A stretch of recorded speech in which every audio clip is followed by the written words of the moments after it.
Welcome, everyone, to Real Estate on the Up, the podcast that takes you behind the scenes of the real estate world in Orlando. I'm your host, Kyle Madorin, and on this show, we're all about pulling back the curtain with the unfiltered truth about real estate. We're not just here to sell houses. We're here to provide concierge-style service because everyone loves being treated like a VIP. This podcast is your go-to resource for transparency, integrity, and the knowledge you need to make smarter real estate decisions.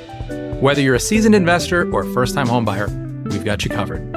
So buckle up and get ready to move up in the world of real estate. It's time for Real Estate on the Up.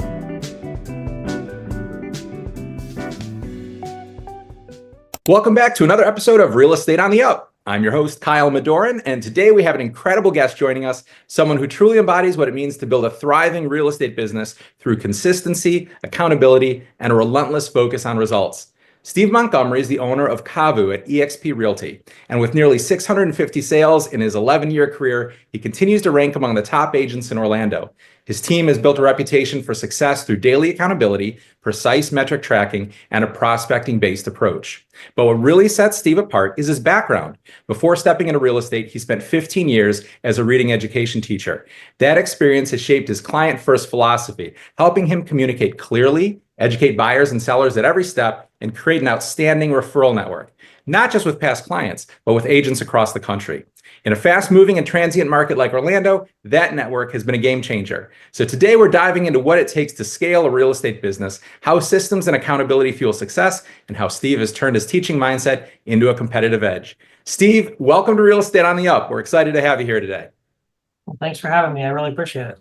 Yeah, it's my pleasure. So we met, I think, the first time about 10 years ago. And so I know It's hard to believe. And it's been amazing to watch you grow and adopt systems and things that have really boosted your success and turned you into a top agent. But I'd like to start, before we get into that today, to discuss how you got started and what those stepping stones were at the very beginning. So what got you excited about moving into real estate, into a new career from teaching?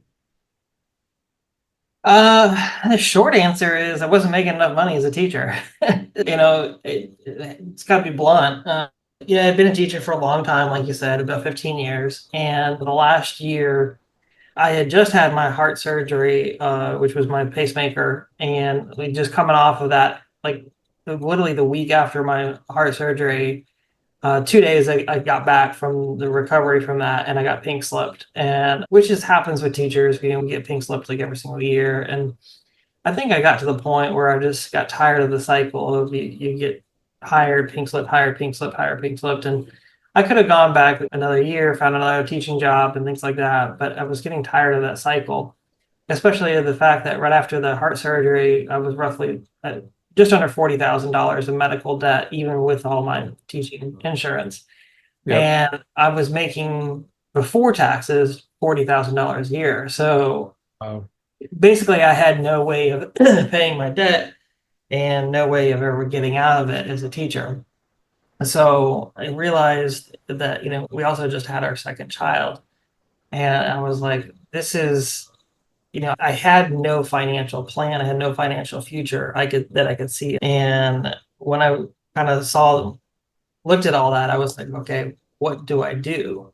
I can continue on this path that's almost psychotic, just trying to do the same thing over and over again and trying to figure that out, or I can try to find a new path. And so I looked at lots of different options. And, looked at going back to school for different things. But ultimately, going back to school involved getting more into debt for school debt, which, it could work out, but didn't necessarily feel right. But then I looked at real estate. And, to be honest with you, real estate required a week worth of training, which, there's good and bad of that. Yeah, it can be a little scary when you think about it that way. Yeah, it is what it is. And the buy-in cost was very low. And so I was able to complete all the real estate training super fast. And I just went. Now, the bad part of that is there was no safety net. My teacher pay ran out very quickly, and we had really no safety net at all. So if you've ever heard of I don't think it's a true story from what I've read, is the idea of Cortez burning his ships and leaving nothing behind. That is literally what I did completely. We had no pay, and I had a mortgage at that time for a home we had just bought. And I went into real estate full blast. And so when I got into real estate, I was just like, I have to make this work. Otherwise, we're going to end up foreclosing on our house. Yeah. And we're going to have to move back to Kentucky and live with my parents, which I did not want to do. And so I worked 7 days a week, lead generating, did whatever they told us to do. And, and just did everything I possibly could to make deals work. And the first 30 days, it didn't have anything, but literally within about 30 days or so, I started getting deals simply from just lead generating from like a madman. And by within 2 months, started getting some deals closed. And then It took off from there. it has just kind of taken off. So, sometimes you have to just be so relentless that you gotta do it. And that's where we're at. Yeah, definitely. I mean, that consistency is something that we hear regularly from top agents, is that you have to develop systems and a routine and be disciplined in that. And like you say, be relentless in your approach and not let off the gas, because when you break that routine, cracks start to develop and things start to fall apart.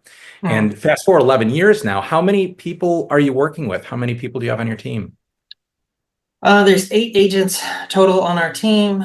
There's 2 admin type people that are with us that are like from the Philippines. They're VAs.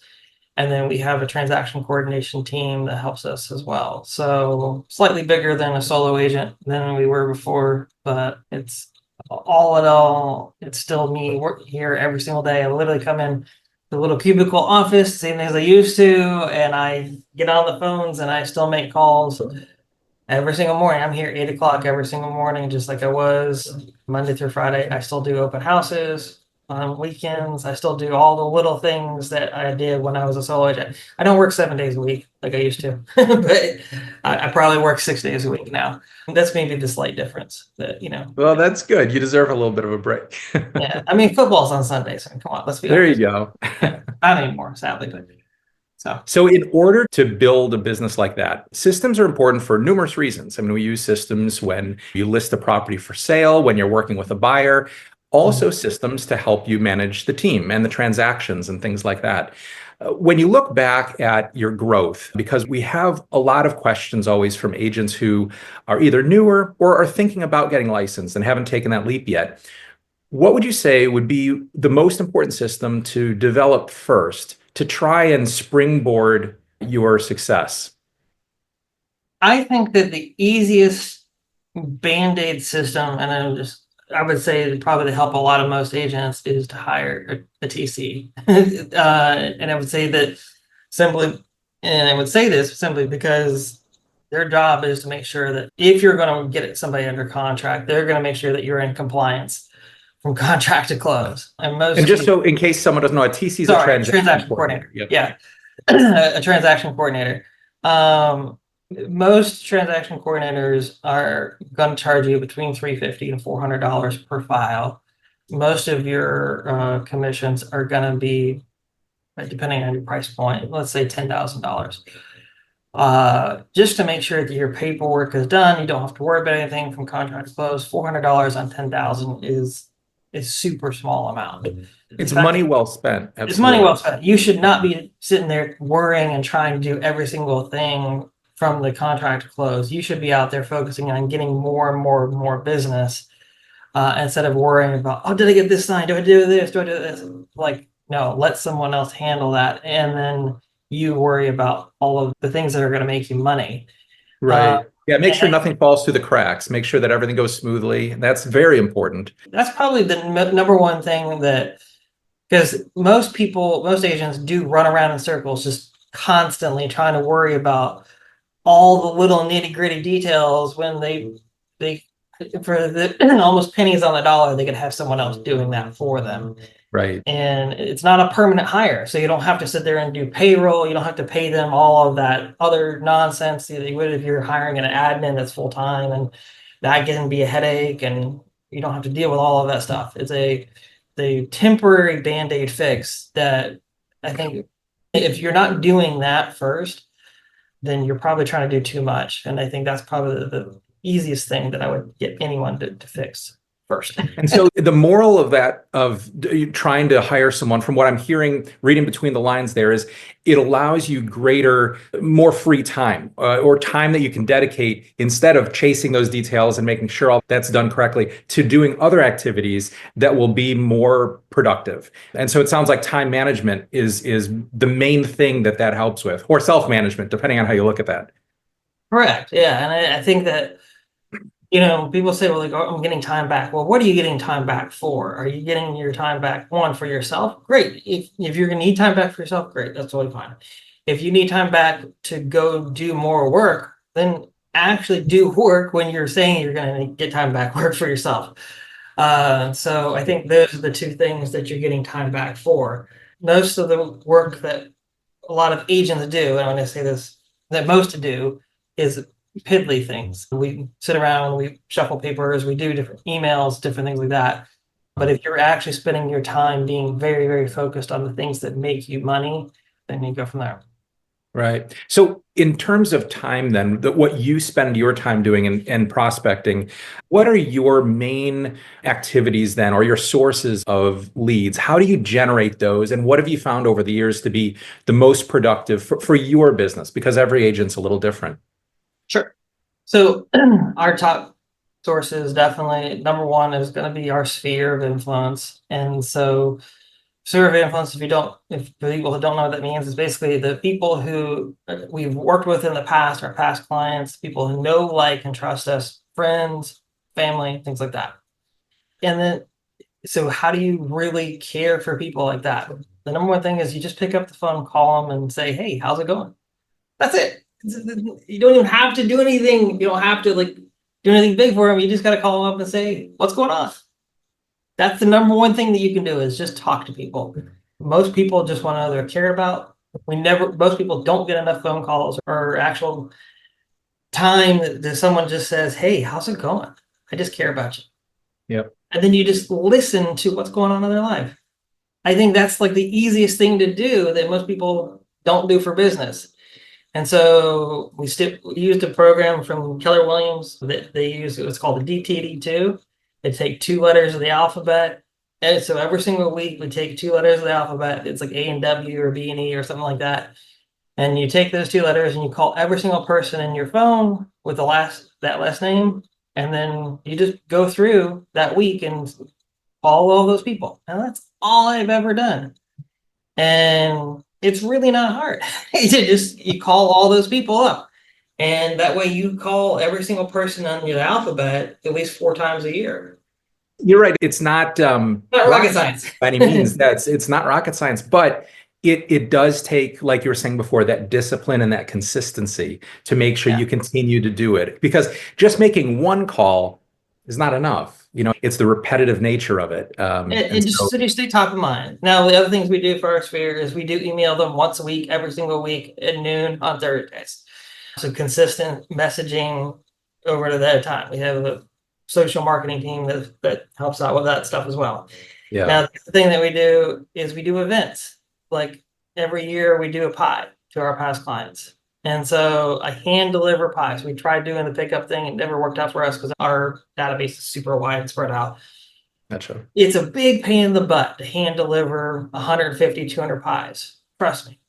But every year that I've done it, I've gotten at least 8 to 10 pieces of business directly from pie delivery. So if I spend $800, $900 on pies and I get almost $100,000 worth of commission, I will do that to the day I die. And if any agent says not to, whatever. That's what's crazy. Now, this is past, literally just last week, we just mailed out a whole bunch of Valentines in little fun dip packages. Stupid, right? But who doesn't want a little paper Batman or Ninja Turtle Valentine sent out to them saying, I love you, you're my favorite client. And it was something stupid in a little fun dip package. And I get all these text messages back. Oh, this is so cool. Thanks for the Valentine. Thanks for the fun dip, blah, blah, blah. And it was just, again, it cost me like $150 worth of, whatever. No big deal, but I got so much. Yeah, it's a great way to let people know you're thinking about them. And they know, like, Ninja Turtles, they get a Ninja Turtle trading card. How cool is that? And they they know that's something that only Steve would do, and they just love that kind of stuff. So it's like a brand kind of thing, and it's also just getting to know who I am. So I think that's the kind of stuff that you look for, is opportunities to care for people. And then once you do that, then great. Besides all that, the other thing that I get, my major source, is agent to agent referrals. And so what I try to do is, like, we budget for every single year is go to a lot of conferences. I do not try to like a ton, but about 4 max per year, once per quarter if you can. And then try to meet with a bunch of agents that are like-minded, high producers, 20 million-ish or higher, and try to find people that are good producers. Why is that important that they're high producers? Because if they're a high producer, they're more likely to have direct referrals to you, because they're going to have business going out from there. Orlando, if you don't know, has a lot of people always moving here, regardless of the market, because always people always want to come to the greater Orlando area. Yep. So I got into referrals probably around 2015, 2016, and I just met tons and tons of people, and I just kept growing in my referral network over and over and over again. Last year, there's never been a year where I've not closed 25 referrals. I typically get about double that per year. I typically get at least 1 or 2 per week, but a lot of referrals, they just don't close for whatever reason. And so the average price point on referrals typically is 400 to 600,000. So they typically let a better business, and they typically close faster. So someone says, here is a right now business, and it's going to be 400,000, and you pay 25% of that as a referral fee. So basically you're getting a $300,000 thing. It's like, it's free money. You're like, okay, sure. No, that's a great suggestion for agents to think about, is working that agent to agent referral business, which I think is often overlooked. I love the fact that you've made that a cornerstone of the way that you work, because I think that's something a lot of agents don't even think of. Yeah. And so basically, a lot of people who did in the past, they did their farm, and they said, I'm going to farm Lake Nona. Certainly Kevin did that. I'm going to farm St. Cloud. I'm going to farm this. I said, I'm going to farm the United States, and I'm going to farm agents. And the same thing that you do for farms, I did with agents. And I just repeatedly followed up and loved on agents over and over and over again. And now I have a very deep network of agents that send me referrals consistently. And so now I don't have to, if I get a guaranteed 25 to 30 deals per year just from referrals, I mean, that's typically about $200,000 to $300,000 in GCI per year of just guaranteed that I don't have to worry about every single year coming in. So over the last decade, since you've gotten into the business, there have certainly been a lot of changes. Real estate is constantly evolving, like everything is these days. Things tend to move fairly quickly. And along with those changes come some challenges. What are some challenges that you and your team are facing in the marketplace right now? And how are you dealing with those things? I think the last year there was the whole change with the NAR settlement and things like that. I honestly don't think that was too big of a deal. But, for the most part, there was a little bit of just like, oh, what is this? Up front, I think there was just a little bit of education. But like probably after the first month, it was kind of like, well, that wasn't a whole lot. We just explained to buyers, hey, guess what? We just need you to sign this, and we still get most of our commissions paid for by the seller. In fact, I have not had a problem really since then, ever. I have one, I think, where we had to negotiate a little bit, but it wasn't that bad. But I think just here in Central Florida right now, what we're seeing just overall, and it's definitely pocketed, so you really need to look at each area, is we have a high inventory here in Central Florida. I think that's our biggest challenge at the moment, is especially like areas like St. Cloud, Haines City, Davenport, parts of Deland, things like that, Deltona. On the outskirts where you're up against a lot of new construction, sellers are having a hard time selling. And so when we're getting listings, and we're a listing heavy team, you're having to tell the sellers up front, guess what? Just because you see other people listing for hire, you're going to have to price towards the bottom of the market in order to get it sold. You're going to have to give concessions. You're going to have to do a lot of things. And you may still have to drop the price below that. And you're going to have to just constantly do price reduction. You have to constantly work on your scripts and things like that. And I think that's difficult for a lot of sellers. And so there's a lot of sellers. We would normally have taken listings in the past, and now we're not taking maybe at some of those listings, or some of the listings that, like that I've got one right now in Lake Mary that's unbelievably gorgeous, full home, everything fully upgraded. No reason it shouldn't have sold. It's been on and off the market twice, and it's been sitting on the market for 70 days. And I'm sitting there like, this would have been sold in like 1 hour with multiple offers in 2021. And you're just like, I don't know what's wrong. You're like, I don't know what's wrong. And I'm like, I know it's priced right. I know the comps are good. We're below market. It's just driving me nuts. I think it's just a lack of buyers because of interest rates. You think that's the main factor that's causing that to sit on the market? I think that overall, there is interest rates definitely has a big factor in it. Yeah, because as interest rates dipped down a little bit, there was more buyers suddenly. When they went interest rates creep back up, all of a sudden buyers backed off a little bit. Buyers, from what I get the general sense of, is that they definitely want interest rates to be lower.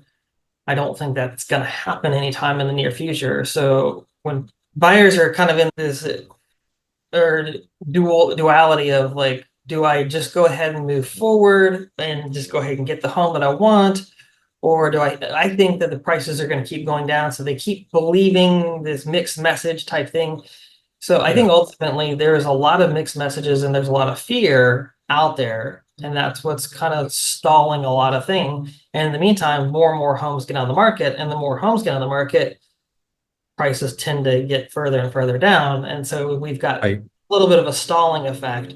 There's a combination of factors, lots of inventory, buyers waiting for the market to potentially come down further, and for interest rates to drop. So it's a waiting game. You have a lot of people sitting on the sidelines just sort of waiting and to see what happens. Yeah. Yeah. And I don't think it's definitely not every single market. And it's like, you look at if you're in a nicer area, if you're more downtown Orlando, things are gone in a second still. Yeah. And if you're like certainly between 600,000 and $1 million, like there's no inventory, like none.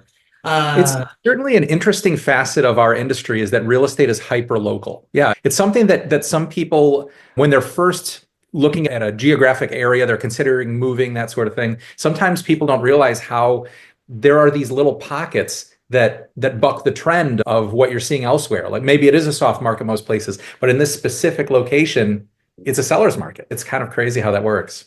Yeah, because we were looking at Audubon Park, and literally there's one home on the market and everything's sold in 10 days. And you're like, totally different than, St. Cloud, where there's literally 200 homes on the market. And you're like, what is this? Yeah. So it is bad. Well, from what you were saying before, is interesting talking to sellers. It sounds like one of the most important things that you consider when you're discussing listing a property with the owners is managing expectations, making sure that they understand what you're seeing as a professional and your perspective of the marketplace. Do you find that those are sometimes difficult conversations to have? I think as long as you're just telling the truth about what the local market is, then it's totally fine. And I think you do need to look at, I think some agents make the mistake when they look at properties that they don't look at them. When you're listing properties, you need to look at the micro and the macro. And what I mean by that is maybe you're looking at comps of just the neighborhood, but then you don't look at the entire city of the area. And so, I say, so when we're looking at listing a property, let's say for St. Cloud example, maybe you use comps for that particular home in just that neighborhood. And yeah, it looks like you priced it right for just that neighborhood.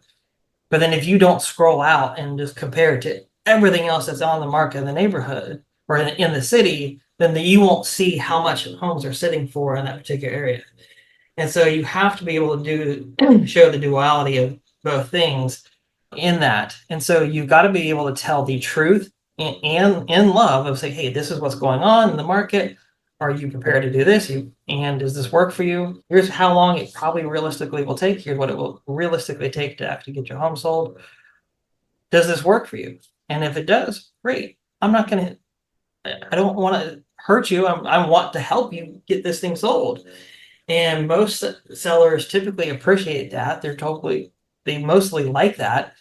Some people want a unicorn. They want everything to be perfect for them. And I'm like, great, then go find someone else. I'm going to sit there and tell you the truth. And if that hurts your feelings, then I will. All right. And that's mainly because of their expectation is that they can get more for the property than the market will bear. Is that the main problem? Correct. Yeah. Yeah. And I would just say, here's what it's going to take. Go from there. And if it works, it works. There's some people, I know for sure, like there's one that we turned down like last week that they said they were in Winter Haven, but they just bought a year ago. So they literally have no equity because they bought FHA. And I'm like, I said, if you have to get rid of this, then you need to go rent it. Because there's no way that you're going to make any money. You're going to be short sale. Right. So I decided to hold on to it. Well, that's great that you're honest with them, though, because, as we said at the start, there's sort of this impression when you and I were talking before the show started, there's an impression sometimes that real estate agents are not completely honest because they want the sale. They want that closing to occur without being a consultant and being a true honest partner in this with their customers. And I love the fact that you approach it with the mindset that even if it's not what they want to hear, you're going to be honest with them and tell them, exactly what it's going to take. And I think that's admirable. And that's the mark of a seasoned veteran and someone who understands the right way to approach the business. I still want to get paid though, but don't get me wrong. That's always nice too. Yeah. It is nice to actually get paid for your job. Right. Well, we have people listening who would be buyers, sellers, investors, and also real estate agents who might have questions. What would be the best way for people to reach out to you if they'd like to contact you? Yeah, they can always call me on a personal cell phone. It's a 407-630-3914, or they can email me. It's steve@cavuinc.co. I'm sure that will be somewhere posted or wherever below. But yeah, email or whatever. Let me know. Perfect. Well, Steve, we greatly appreciate you being with us today. You have an incredible amount of knowledge. We could talk for a couple more hours, I'm sure, but this was a great just insight into the depth of how your mind works in terms of the systems and how you approach the business. And it's amazing to see that we have professionals like that working locally. So thank you so much for your time. Sure. Anytime. We can talk about football too, if you want. All right, very good. Everybody, this was Steve Montgomery, and I am Kyle Madorin signing off. Thank you so much for joining us today. We'll catch you next time on Real Estate on the Up. As we conclude another eye-opening episode of Real Estate on the Up, I want to express my appreciation for joining us. Thank you for being a valuable part of the Real Estate on the Up community. Your time and engagement mean the world, so make sure you subscribe and leave a review.